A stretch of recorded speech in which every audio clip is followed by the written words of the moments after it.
सबसे पहले मैं आपको एक बात बताना चाहूँगा. Yes, you have it in you and you can become an officer in the Indian Armed Forces. Hello everyone, this is your friend Shirdal and I welcome you to our Defense News channel. Hello everyone, मैं हूँ आपका दोस्त शेरदिल. तो आज हम लोग 22 जुलाई, 23 जुलाई, 24 जुलाई and 25 जुलाई के सारे करंट अफेयर्स से रिलेटेड इंपॉर्टेंट क्वेश्चंस डिस्कस करने वाले हैं. तो सबसे पहला क्वेश्चन है, Which state's governor Lalji Tandon passed away recently? Answer होगा मध्य प्रदेश. मैं आपको ये बता दूं कि गवर्नर लालजी टंडन भारतीय जनता पार्टी से बिलोंग करते थे और मध्य प्रदेश के 22वें गवर्नर के हिसाब से उन्होंने 29 जुलाई ऑफ 2019 से लेकर 21 जुलाई ऑफ 2020 तक सर्व किया था और वो बिहार स्टेट के 28वें गवर्नर भी रह चुके थे. और इसी के साथ भारत के 10वें prime minister sir Atal Bihari Vajpayee के मेंटर के हिसाब से उन्हें आज भी सब याद करते हैं. Question number 2, Which state has included the transgender committee under Madhu Babu pension योजना? आंसर होगा ओडिशा. MBPY यानी कि मधु बाबू पेंशन योजना एक बेनिफिशियल स्कीम है जो ओडिशा राज्य के department of social security and empowerment of persons with disabilities के अंतर्गत शुरू किया गया है, जिससे डिसेबल्ड और ओल्ड एजड पर्सन्स को फायदा पहुंचाया जाएगा. और ये योजना revised old age pension rules 1989 और डिसेबिलिटी पेंशन रूल 1985 को मिलाकर बनाया गया है. Question number 3, When is the Pi Approximation Day celebrated worldwide? Answer होगा 22 ऑफ जुलाई. ये दिन मैथमेटिकल कांस्टेंट पाई को डेडिकेटेड है. पाई सर्कल सरकमफ्रेंस और उसके डायमीटर के रिलेशन को डिनोट करती है. पाई के फ्रैक्शन वैल्यू 22/7 से ही इसका सेलिब्रेशन डे आया है.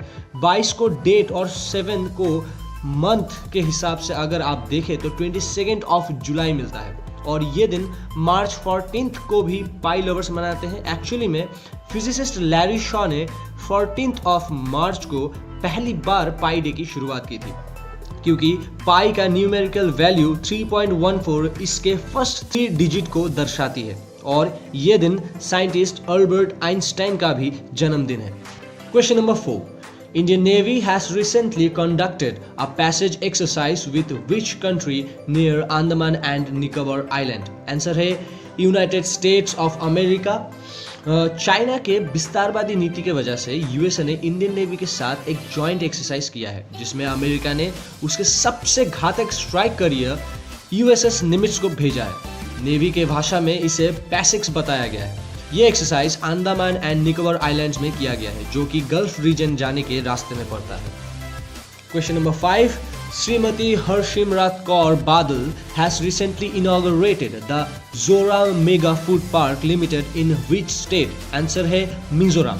ये फूड पार्क डायरेक्टली और इनडायरेक्टली 5000 लोगों के लिए जॉब्स प्रोवाइड करेंगी और इसी के साथ 25,000 फार्मर्स को भी फायदा दिलाएगी. ये कहना है यूनियन मिनिस्टर श्रीमती हरसिमरत कौर बादल जी का, जिसमें 30 फूड प्रोसेसिंग यूनिट्स होंगी और इनसे स्टेट को 450 to 500 करोड़ का टर्नओवर मिलेगा हर साल. Question number 6. The Minister of Defense has signed a contract with which company for procurement of 1,512 mine plug for T-90 tanks? Answer है BEML और भारत अर्थ मूवर्स लिमिटेड. ये कॉन्ट्रैक्ट जो कि मेक इन इंडिया इनिशिएटिव को boost करने के लिए किया गया है, ये union defence minister sir Rajnath Singh के अप्रूवल के बाद ये डील साइन किया गया है. आपको ये भी बता दूं कि माइन प्लॉग्स टैंक्स के माइन फील्ड्स को क्लियर करने की क्षमता बढ़ा देती है और मैन एंड मशीन्स के डैमेज रिस्क को भी बहुत कम कर देती है. रशियन ओरिजिन T-90 टैंक्स जो कि इंडियन आर्मी अभी मेन बैटल टैंक्स के हिसाब से यूज कर रही है, इसमें इन सब माइन प्लॉग्स को यूज किया जाने वाला है. Question number 7. Which Indian state has become the first state to use drones to inspect power lines and transmission towers? Answer होगा Maharashtra. The Union Ministry of Home Affairs और the Director General of Civil Aviation, इन दोनों ने Maharashtra state के MSETCL यानी कि Maharashtra state electricity transmission company limited को permission दे दिया है ड्रोन्स को यूज करने टू इंस्पेक्ट फॉल्टी लाइंस, जिससे कि उनके स्टाफ के लाइफ को जो रिस्क हुआ करता था वो ना के बराबर हो जाएगा। और जो मजदूर इलेक्ट्रिसिटी लाइंस के ट्रांसफॉर्मर्स को चेक करने के लिए लैडर्स और चेयर्स का इस्तेमाल करते थे, जो कि महाराष्ट्र के पहाड़ी इलाकों में बहुत ही ज़्यादा रिस्की होता था और मॉनसून के शुरुआत से खतरा दुगना हो जाता था, ड्रोन्स को इस काम पे लगाने से उन स्टाफ्स को बहुत ही ज़्यादा आसानी होने वाली है और जान का कोई भी खतरा इन लोगों का अब से नहीं रहेगा। Question number 8. Former Test cricketer Barry German, who has passed away recently, he played for which country? Answer है ऑस्ट्रेलिया। बैरी जर्मन का पूरा नाम है बैरिंगटन नोएल जर्मन ओम, जो कि ऑस्ट्रेलियन टेस्ट क्रिकेटर के साथ साथ इंटरनेशनल क्रिकेट काउंसिल मैच के रेफरी भी रह चुके थे। 1959 से लेकर 1969 तक उन्होंने ऑस्ट्रेलिया से 19 टेस्ट क्रिकेट मैचेस में हिस्सेदारी की थी और एक में एज अ कैप्टन भी उन्होंने अपना शानदार परफॉर्मेंस दिया था। इनका रोल क्रिकेट में एक विकेट कीपर का हुआ करता था। Question number 9. Who has won the 1 million euro Gulbenkian Prize for Humanity? Answer है ग्रेटा थनबर्ग। गल्बेनकियन प्राइज हर साल कोलोस्ट गल्बेनकियन फाउंडेशन की तरफ से दिया जाता है। इसका जो मेन प्राइज था वो 1976 में गल्बेनकियन साइंस प्राइज के नाम से शुरू किया गया था, जो कि पोर्तुगीज इंडिविजुअल्स और ऑर्गेनाइजेशंस के लिए किया गया था। ग्रेटा थनबर्ग को जो अवार्ड मिला है वो गल्बेनकियन प्राइज फॉर ह्यूमैनिटी के नाम से जाना जाता है और ये अवार्ड इसी साल 2020 में स्टैब्लिश किया गया है और ये उन लोगों को या उन इंस्टीट्यूशंस को दिया जाएगा जो कि क्लाइमेट को बचाने और क्लाइमेट चेंज से जुड़ी हुई परेशानियों से लड़ते हैं। Question number 10. Which ministry has signed for partnership with UNICEF for आत्मनिर्भर भारत? आंसर होगा ministry of youth affairs and sports. इस पार्टनरशिप को इंडिया में आत्मनिर्भरता लाने और भारतीय युवाओं को फायदा पहुंचाने के लिए बनाया गया है। इस पार्टनरशिप के तहत upskilling young people, promoting change making, creating linkages with aspirational socio economic opportunities to provide career guidance support to young people, to establish a feedback mechanism between young people and policy stakeholders के ऊपर काम किया जाएगा। Question number 11. Which chief minister has recently announced मुख्यमंत्री घर घर ration योजना? 21 जुलाई को दिल्ली के सीएम अरविंद केजरीवाल जी ने ये घोषणा की है। जैसे कि इस योजना के नाम से ही पता चल रहा है, इस स्कीम के तहत घर घर राशन पहुंचाया जाएगा। अरविंद केजरीवाल जी का ये कहना है कि जिस दिन से ये योजना दिल्ली में काम करना शुरू कर देगी, उसी दिन से सेंट्रल गवर्नमेंट का one nation one ration card scheme का भी दिल्ली में इम्प्लीमेंट हो जाएगा। Question number 12. Who has been appointed as an advisor to the steering committee for BRICS Chamber of Commerce and Industry Young Leaders? Answer होगा टीना देवी। टीना देवी जो कि एक IAS ऑफिसर है, वो ब्रिक्स के ऑनररी एडवाइजर बन चुकी हैं। ब्रिक्स के अंतर्गत 5 देश आते हैं, ये आप बहुत आसानी से याद कर सकते हैं, जैसे कि B से ब्राज़ील, R से रशिया, I से इंडिया, C से चाइना एंड S से South Africa. Question number 13. Who has launched Manodarpan initiative as a part of Atmanirbhar Bharat अभियान? आंसर होगा रमेश पोखरियाल निशंक, जो कि यूनियन ह्यूमन रिसोर्स डेवलपमेंट यानी कि HRD मिनिस्टर हैं। उन्होंने 21 जुलाई को मनोदर्पण इनिशिएटिव को लॉन्च किया है, जिससे स्टूडेंट्स को साइको सोशल सपोर्ट और काउंसलिंग की सुविधाएं उपलब्ध कराई जाएंगी, जिससे उनका मेंटल हेल्थ और वेल बीइंग पे काम किया जाएगा। Question number 14. Who will be the new CMD of NMDC यानी कि national mineral development corporation? Answer होगा सुमित देव। CMD का फुल फॉर्म है चेयरमैन एंड मैनेजिंग डायरेक्टर और NMDC यानी कि national mineral development corporation India का मेजर ओर माइनिंग कॉरपोरेशन है और Sumit Dev as the new CMD of NMDC 28 फरवरी 2023 तक उनका टेन्योर चलेगा। सुमित देव के पहले N बैदेंद्र कुमार NMDC के CMD के हिसाब से सर्व कर रहे थे। Question number 15. National mango day is observed every year on which day? Answer होगा 22 ऑफ जुलाई। आम सबसे पहले भारत में कल्टीवेट किया गया था, उसके बाद ये साउथ ईस्ट एशिया में फैल जाता है 10th सेंचुरी एडी में ये मीठा और रसीला फल ईस्ट अफ्रीका तक पहुंच जाता है, जिससे इसका हिस्ट्री बड़ा मज़ेदार हो जाता है। और क्योंकि भारत का नेशनल फ्रूट मैंगो है, इसीलिए ये क्वेश्चन भी इम्पॉर्टेंट बन जाता है। Question number 16, PM Modi congratulated Kakrapar atomic plant to reach its criticality. Kakrapar atomic power plant is located in, answer होगा गुजरात। तो KAPP3 जिसका पूरा नाम काकरापर एटॉमिक पावर प्रोजेक्ट 3 है, एक एटॉमिक प्लांट है जिसने अपना फर्स्ट क्रिटिकलिटी यानी कि controlled but sustained nuclear fission reaction शुरू किया है 22 जुलाई के सुबह के 9:36 पर। और ये इंडिया का सबसे पहला 700 मेगावाट इलेक्ट्रिसिटी पैदा करने वाला पावर प्रोजेक्ट है, जो कि मेक इन इंडिया का एक शाइनिंग एग्जाम्पल है। Question number 17, SpaceX has successfully launched military satellite Anasis-2. It is first military satellite of which country? Answer होगा साउथ कोरिया। SpaceX 9 रॉकेट के द्वारा साउथ कोरिया का सबसे पहला मिलिट्री सैटेलाइट 20 जुलाई को लॉन्च किया गया है, जिसका नाम है Anasis-2। और ये SpaceX का स्पेस लॉन्च कॉम्प्लेक्स 40 जो कि Cape Canaveral Air Force Station Florida में स्थित है, वहां से ये लॉन्च किया गया है। Question number 18. Who has launched the Vriksharopan Abhiyan that has been organized by the Ministry of Coal? Answer होगा अमित शाह। वृक्षारोपण अभियान जो कि 23 जुलाई 2020 में union home minister Amit Shah के द्वारा लॉन्च किया गया है। इसके तहत 6 एको पार्क्स और टूरिज्म साइट्स बनाए जाएंगे। ये अभियान जो कि मिनिस्ट्री ऑफ कोल के अंडर ऑर्गेनाइज किया गया था, ये एक large scale tree plantation programme है, जिसके चलते कॉलोनीज, ऑफिसेस और माइंस के साथ कोल एंड इग्नाइट PSUs के सूटेबल एरियाज में ट्री प्लांटेशन प्रोग्राम चलाया जाएगा।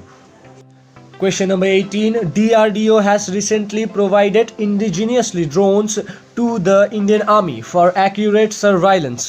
What is the name of that drone? Answer है DRDO भारत ड्रोन।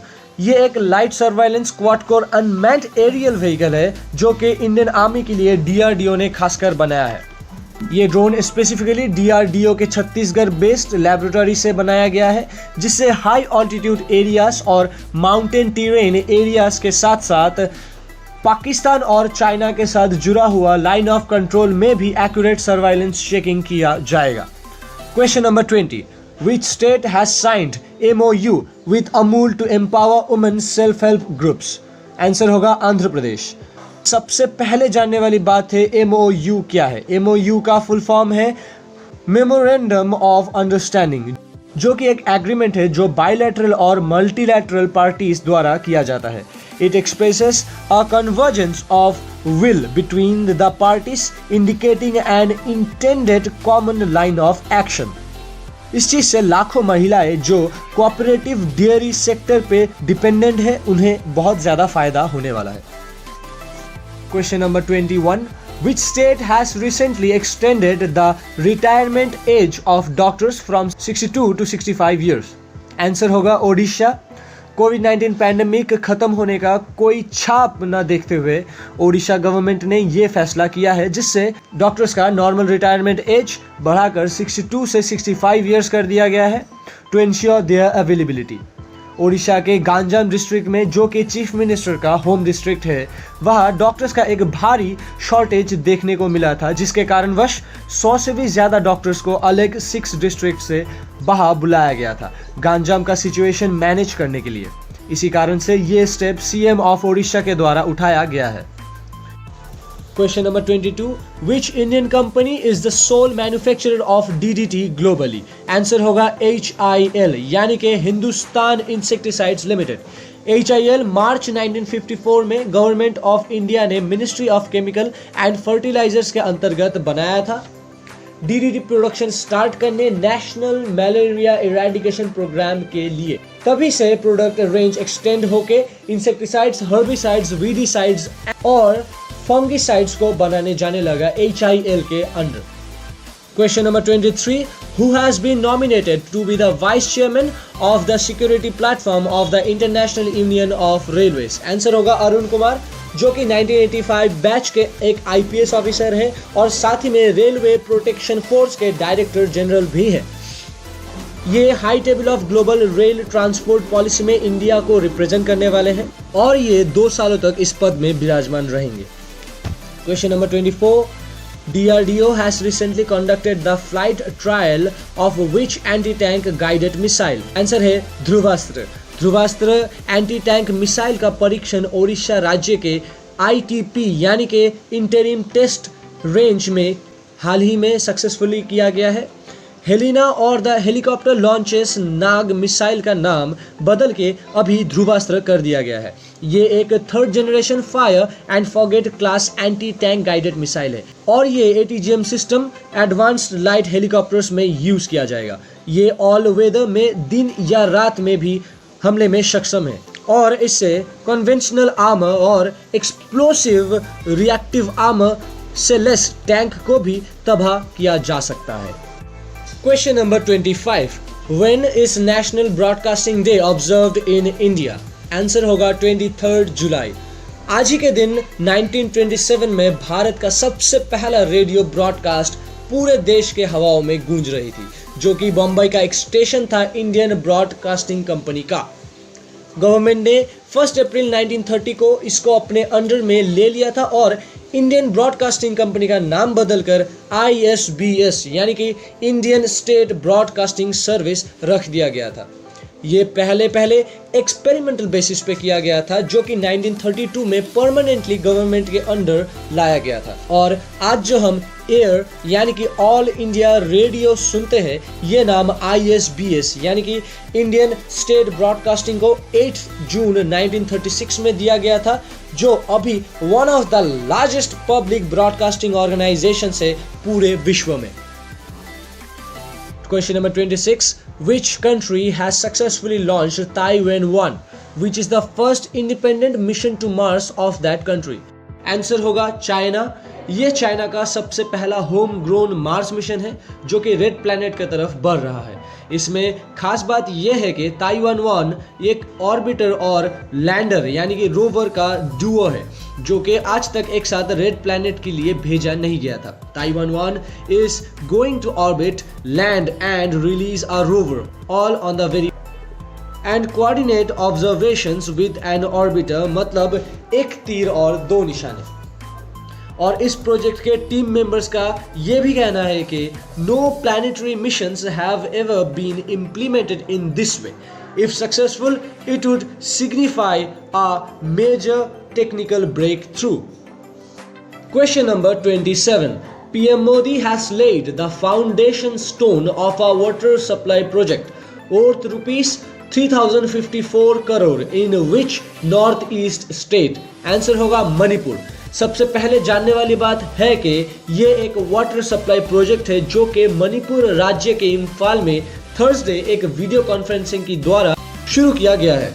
और our respected prime minister Modi ji के हिसाब से जब ये प्रोजेक्ट कमीशन हो जाएगा, तब से मणिपुर राज्य में पीने लायक पानी का कोई शॉर्टेज नहीं रहेगा। Question number 28. Which country's football league has joined the World Leagues Forum? Answer होगा हमारा प्यारा देश भारत। ISL यानी कि Indian super league Indian football league system का सबसे बड़ा प्रोफेशनल फुटबॉल लीग है और ISL को हाल ही में प्रेस्टिजियस वर्ल्ड लीग्स फोरम में शामिल कर लिया गया है, जिसमें प्रीमियर लीग, ला लीगा और बुंदेसलीगा जैसे लीग्स भी शामिल है। Question number 29. Recently, DRDO has established a COVID-19 testing facility at the Defense Institute of High Altitude Research. In which place? Answer है ले, जो कि Leh based defence institute of high altitude research में स्थापित किया गया है to enhance the rate of testing to identify corona virus cases in the union territory of Ladakh. इस टेस्टिंग फैसिलिटी में एक दिन में 50 सैंपल्स लिया जा सकेगा। Question number 30. Which state has announced 2-year jail term, ₹1 lakh fine for not wearing masks on violating COVID-19 protocols? Answer होगा झारखंड। झारखंड के स्टेट कैबिनेट ने IDO यानी कि इन्फेक्शियस डिजीज ऑर्डिनेंस 2020 को पास कर दिया है न्यू रूल्स इंप्लीमेंटेशन के लिए। पब्लिक प्लेसेस में मास्क न पहनने से या थूकने से ये फाइन आपको झारखंड में लग सकता है। झारखंड सरकार ने कोरोना वायरस केसेस को बढ़ता हुआ देख ये डिसीजन लिया है। एक बात समझने की कोशिश कीजिएगा साथियों कि कानून से डरना नहीं है। सरकार जो भी कर रही है कोविड-19 पैंडेमिक को लेकर, ये सब आपके भलाई के लिए ही है। पब्लिक प्लेसेस में हमेशा मास्क का इस्तेमाल करें, सोशल डिस्टेंसिंग मान के चलिए और प्लीज़ यहाँ वहाँ ना थूके। यार जिंदा रहोगे तभी तो लॉकडाउन के बाद वाले दुनिया का आनंद उठा पाओगे, दोस्तों से कभी भी कहीं भी मिल पाओगे। अभी हीरोपंती दिखा के क्या फ़ायदा मिलेगा? जान है तो जहान है, सपनों का जहान, जहां आप अपने सारे सपने पूरे कर सकते हैं। Thank you. तो साथियों, वीडियो अगर पसंद आई हो तो सब्सक्राइब जरूर कीजिए। हाँ, सब्सक्राइब कीजिए। अरे कीजिए ना, हम आपसे वैक्सीन थोड़े ना मांग रहे हैं। और ऐसे ही करंट अफेयर से रिलेटेड वीडियोस के लिए DNC यानी कि डिफेंस न्यूज़ चैनल से जुड़े रहें। यहाँ आपको सिर्फ करंट अफेयर्स ही नहीं, बहुत सारे बड़े डिफेंस सर्विस से रिलेटेड ट्रू हीरोज़ के साथ इंटरव्यू भी आपको देखने को मिलेगा। और हाँ, आपका सपना भी एक दिन ज़रूर पूरा होगा, मुझे आप पे भरोसा है, बहुत भरोसा है। इसके साथ मैं शेरदिल आप सभी से अलविदा लेता हूँ। जय हिंद, जय भारत, भारत माता की जय।